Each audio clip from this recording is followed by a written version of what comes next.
Chronological Bible in a Year, Day 77. Today we are in Deuteronomy 21 through 23, and we're kind of just getting a litany of laws, some with explanation, some without.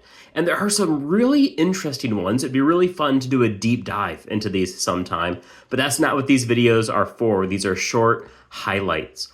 And I thought I was going to do a different highlight, but then as I kept reading, I got to 23, and one of our old friends is back. We see Balaam, the dude with the talking donkey, returning once again. God is talking about who can and who cannot be invited into the Lord's assembly. He mentions the nations that did and did not allow Israel passage as they were journeying to the promised land.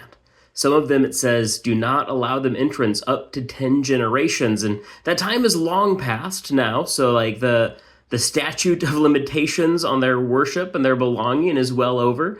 But then on other nations, he's like, they were good to you. Within 3 generations, let them worship alongside you. Let them come in and live with you.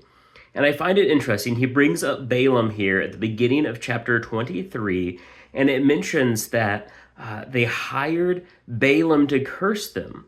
Then verse 5, yet the Lord your God would not listen to Balaam. He turned the curse into a blessing for you because the Lord your God loves you. And if you remember, or if you're following along back when we read through that, Balaam was hired to curse Israel, and 3 times. Instead, he laid a blessing upon them.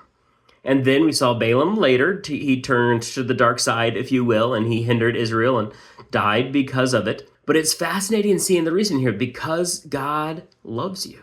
And as we look at all of these laws, a question I think would be fun if we were to do a deeper dive into these would be, how do these laws give us evidence of God's love?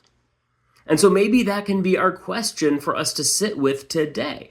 Are there commands or laws that we as New Testament, Bible-believing, Jesus-embracing Christians are expected to follow that are evidence of God's love? What are some of those that come to your mind? What are laws that we follow because God loves us? I'm looking forward to hearing all y'all's thoughts and seeing what comes next.